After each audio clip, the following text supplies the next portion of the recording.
Olá, pessoal. Eu vou explicar um fenômeno para vocês que, na verdade, é um modelo de intervenção para ensino de fala. Claro que eu vou ensinar os princípios disso, mas para que a gente possa ter uma ideia sobre alguma coisa nesse sentido. Mas antes de eu falar sobre esse modelo que a gente chama de estímulo, de pareamento estímulo-estímulo, eu quero explicar uma outra coisa antes para que vocês possam entender exatamente como isso acontece. Então, eu vou traçar duas situações cotidianas que todo mundo aqui já experimentou, conhece alguém que experimentou, e aí então quando eu for explicar o pareamento estímulo-estímulo para ensino de fala, vocês vão entender como isso é teoricamente simples, né? Então, imaginem uma situação em que quando você era criança, você comia um determinado doce que a sua avó fazia. Então pensa em, sei lá, num quindim, por exemplo, que a sua avó sempre fazia. E aí hoje, 20, 30, 40 anos depois, quando você come um quindim, você diz assim: puxa, mas esse quindim ele não é exatamente igual ao da minha avó, ele não é tão bom quanto o quindim da minha avó. O quindim da minha avó era muito melhor.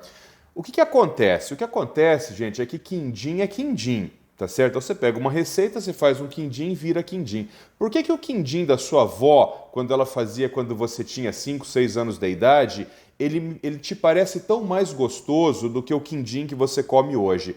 Porque naquela época o seu cérebro não interpretava aquele doce só como quindim. O que o seu cérebro fazia? O seu cérebro ele pareava estímulos. Então você comia o quindim com a sua avó, que você amava, na casa da sua avó, que você amava. Ou seja, existia uma série de circunstâncias que aconteceram naquele momento que emprestavam sensações para o momento em que você comia o quindim. Então, o que acontece? Vamos pensar agora numa outra situação. Essa situação foi uma situação boa, vamos pensar numa situação agora, uma situação ruim. Imagina que tem um casal de namorados, o rapaz e a moça, e eles estão namorando ali, sei lá, 2, 3, 4 anos, e em determinado momento essa moça trai esse rapaz, e esse rapaz fica sabendo, e ele fica muito triste, muito aborrecido com isso que aconteceu. E aí então acaba esse relacionamento. Passam-se 2, 3, 4 anos sem que esse rapaz veja essa moça. Em determinado dia, eles estão numa festa e ele enxerga a moça.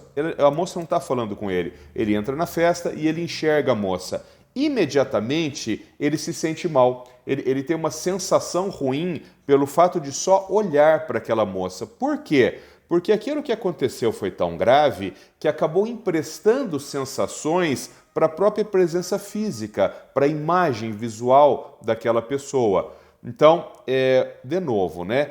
Quando a gente fala sobre esse fenômeno, a gente tem que entender que as coisas, sejam boas ou sejam ruins, os estímulos, eles passam a dividir sensações no cérebro.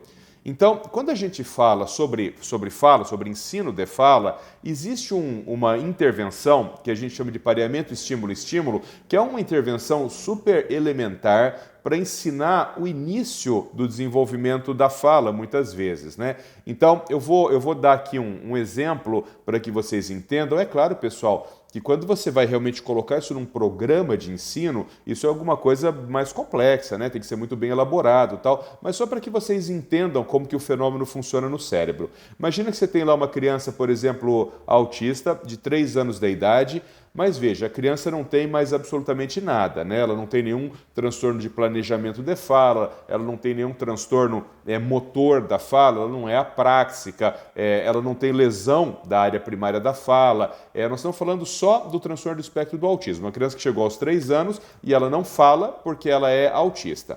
Muito bem, aí você faz o seguinte: todas as vezes que essa criança emite determinado fonema, que não importa qual pode ser, por exemplo, pá. Então, toda vez que a criança fala pá, o que você faz? Você entrega uma coisa para ela que seja muito reforçadora para ela. Então pode ser, sei lá, pode ser um celular, pode ser um tablet, pode ser uma bala.